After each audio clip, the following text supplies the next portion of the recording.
Good morning and welcome to More Tea Minister. My name is Ian. This is a YouTube channel in which I hope to be reviewing some teas, some of which will be familiar to me and others which are a voyage of exploration for me, as well as hopefully any viewers who are interested in what I have to say. Today's tea is Kyô-Bancha. Now, Kyô-Bancha is what I would broadly categorize as a farmer's tea, something that in the dim and distant past would have been produced by farmers for themselves, their families, their communities, without any real forethought to commerce, let alone international commerce, which is how I got this tea all the way from Japan. The name Kyô-Bancha tells us two things that we need to bear in mind about this tea. First of all, the Kyô means that it comes from the prefecture of Kyoto.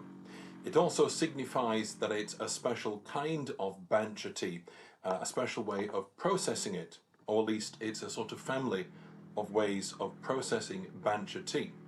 Now, what's Bancha tea? Bancha is tea that comes from later in the Japanese tea growing season.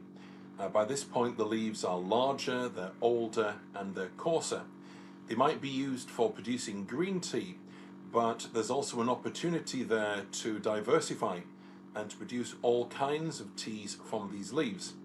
Some of these are very similar to Kyô-Bancha, which very simply processed, and at the other end of the scale you have voyages into what we call dark tea, where the leaves, the bancha, is fermented once and even twice before we have a finished product.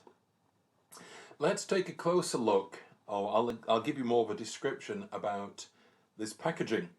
It's very helpful packaging. The vendor has thankfully provided detail in both Japanese and English. The back of the passage gives us the essential details of the weight of the package and a best before date. There's also information about the vendor, their bricks and mortar store, and their social media presence.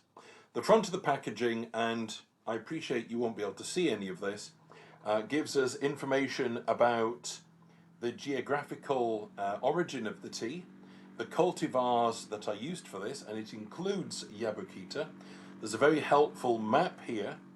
Despite the scale, it gives us a real sense of the specific region of this tea, and most practical of all is the brewing parameters. In other words, for this tea, for every 3 grams of tea, you'll need 150 mils of water. The water's boiling, and it steeps for 60 seconds. Now, one other thing I'd like to say about the packaging before we open it and take a sniff of the tea is that this looks like quite a large package for only 150 grams of tea. And there's a reason for that. To give you some perspective, I have here a package that can hold 300 grams of tea. And if I hold them side by side, you can see the difference. If you hear a roaring noise, that's my kettle keeping itself hot. The difference is the tea in this hand, part of its processing is to roll the tea leaves into little pearl shapes, into little balls.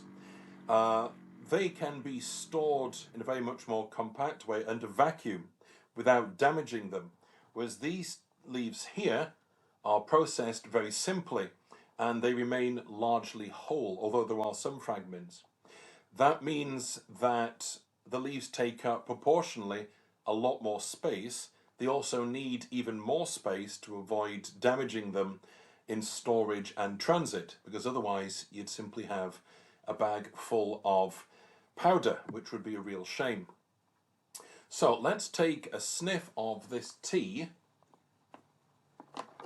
and then we'll explain why it smells the way it does. Now, despite the fact that I've had this bag open and closed and open and closed many times, the original scent is still there. There's the smell of green tea, something herbal, something very sweet, but on top of that is what I can only describe as a singed note. This tea is processed very simply, and the last stage is to expose it to a high heat. Now, quite apart from anything that does for preserving the tea, it adds a certain profile to both the scent and the taste. Now, if I say singed, what I mean by that is it's neither smoked tea nor roasted tea. Those have very distinctive changes to both the look of the tea and the smell of the tea and the taste of the tea. This is really just a green tea that's been dried and effectively heated. But if we don't use the word singed, maybe we can use the word charred, something that's almost caught.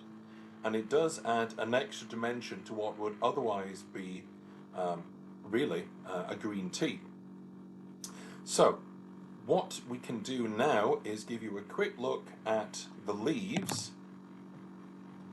Don't know how well you can see that on this camera, but it's a dark green. There's a variety of shading, and some of these leaves are largely intact. And I suspect the only reason they're not all intact is because of damage in transit. And you'll excuse me for my kettle boiling again. So just a quick rundown of what we need to brew this tea. I've kept it very simple for my first video. We need tea leaves. We need a teapot with plenty of room for the leaves to expand, but also to move around in the water. I have a jug to pour the tea into. It's transparent, so you'll be able to see the colour of the tea. I have it's effectively a sieve. It's something that will allow us to strain the tea. Not that I'm expecting much in the way of fragments, but it does no harm to be careful.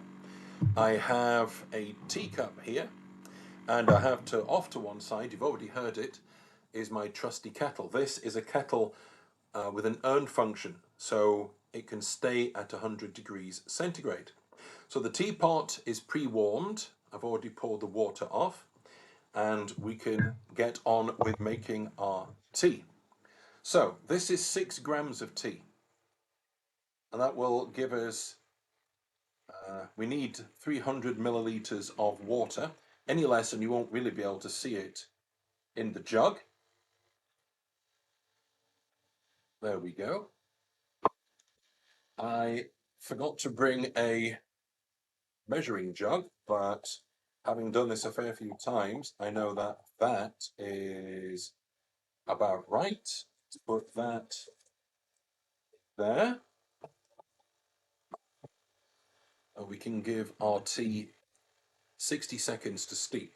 As I say, it's a very simple tea without meaning to criticize it in any way, and it's a very simple process to brew it.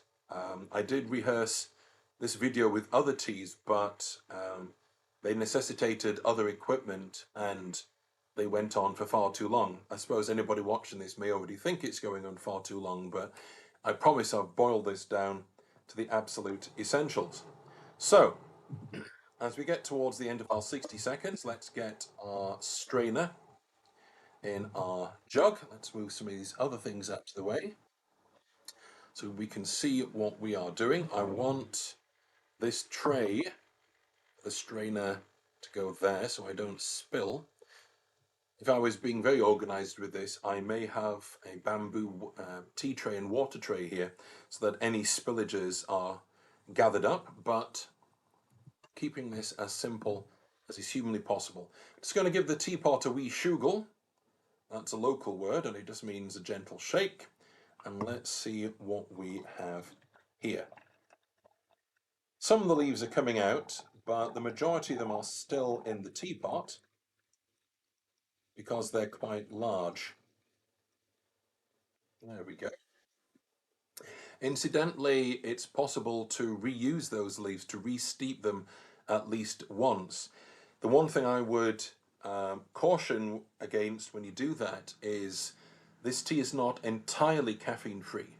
It's often marketed as such, but perhaps I'm very sensitive. I notice if I drank that entire jug and another one, even with a re-steeping, then I notice the caffeine. So if you're very sensitive, perhaps reduce the amount of tea that you're going to steep, or simply don't drink as much of it, but that's a bit of a shame.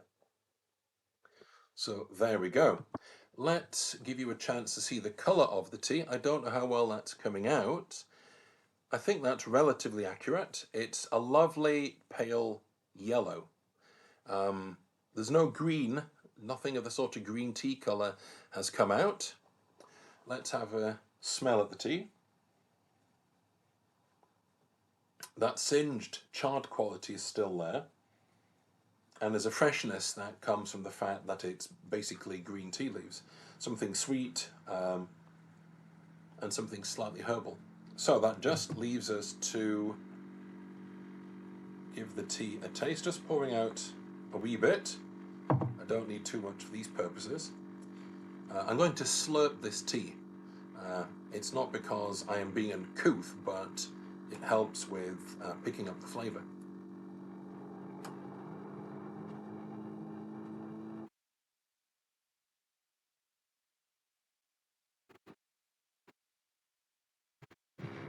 The taste of the tea is largely the same as the smell from the brewed tea and the smell of the dry leaves. The charred quality has come through, and so has that herbal green leaf taste with a bit of sweetness. It's very simple, a very simple flavour profile. There's no depth, there's no layers, and that's kind of the point. It's very simple tea. I find it very refreshing. I find it a good pick-me-up. I find it very enjoyable. I have had some critique, shall we say, when I've brewed it in the presence of others that the charred quality comes through and they do wonder what I'm drinking. But once they've tasted it, they realize it's not that strong. So from me, it's a hearty recommendation. It's simple to brew. It's quite easy to obtain some of this tea, despite this coming from Japan. It's available from different vendors, but also in different guises. This is quite possibly the simplest, but there are slightly more complicated ways of preparing what is essentially a farmer's tea. All that remains for me to do is to wish you happy steeping and to say God bless.